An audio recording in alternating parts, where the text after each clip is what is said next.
ટ્રાન્સપોર્ટની હડતાળ પડતા ભાવનગરમાં ડુંગળી લાવવા ઉપર યાર્ડના સંચાલકોએ પ્રતિબંધ મૂક્યો છે। મહારાષ્ટ્ર સહિત અન્ય રાજ્યોમાં ટ્રાન્સપોર્ટની હડતાળના પગલે આ નિર્ણય કરાયો છે। આજ રાતથી ભાવનગર યાર્ડમાં ડુંગળી લાવવા ઉપર અચોક્કસ મુદત સુધી પ્રતિબંધ મુકાયો છે।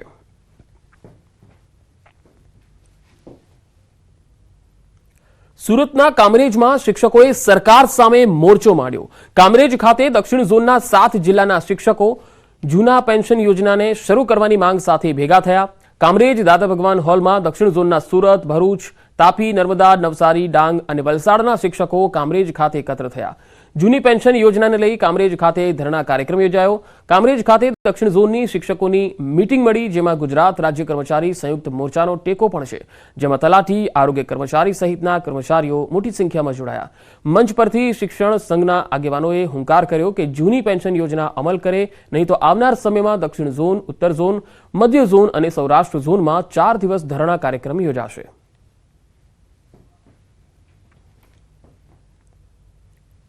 ચાર જાનમાં ગુજરાત લેવલે આ ધરણા થાય છે અને કદાચ સરકાર આ બાબતે એમને હકારાત્મક અભિગમ નહીં બતાવે તો આનાથી પણ જલદ કાર્યક્રમ સમગ્ર રાજ્ય અને દેશ લેવલ સુધી કરવામાં આવશે। અમારી મુખ્ય માંગણી જૂની પેન્શન યોજના લાગુ કરો। ગુજરાત સરકારે એમના વાયદામાં કહ્યું હતું કે 1/4/2005 પહેલાંના કર્મચારીઓને જૂની પેન્શન યોજના મળે, પણ એમણે હજુ એ વાયદો પૂરો કર્યો નથી। સુરતમાં જાહેર રસ્તા પર સ્ટ્રીટ વેન્ડરોએ મહારેલી યોજીને વિરોધ પ્રદર્શન કર્યું। એસએમસી દ્વારા રોડ પરના દબાણો દૂર કરવામાં આવ્યા। શહેરભરમાંથી લારી અને પાથરણાઓ હટાવી લેવાયા। મહાનગરપાલિકાની કામગીરી સામે સ્ટ્રીટ વેન્ડરોમાં રોષ વ્યાપ્યો છે। વેપાર ધંધો નહીં હોવાથી રોડ પર વિરોધ કરવામાં આવ્યો। વેપાર કરવા માટે પાલિકા અલગ જગ્યા ફાળવી આપે એવી પણ માગણી કરાઈ। આગામી સમયમાં પાલિકા જગ્યા નહીં ફાળવે તો આંદોલનને ઉગ્ર બનાવવાની ચીમકી મનપા તાત્કાલિક કોઈ નિર્ણય લે તેવી પણ માગણી કરી છે। હજારોની સંખ્યામાં રેલી સ્વરૂપે આંદોલનનો પ્રારંભ થયો। આ મહારેલી ચોક કિલ્લાથી પ્રસ્થાન કરી અને એસએમસી કચેરી જવા માટે રવાના થઈ હતી।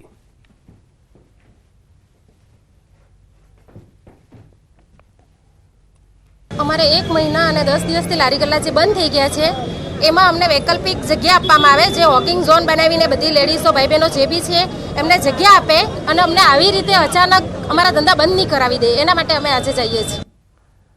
આગળ વધુ સમાચારો પર નજર કરીશું, હાલ રોકાઈશું એક બ્રેક માટે।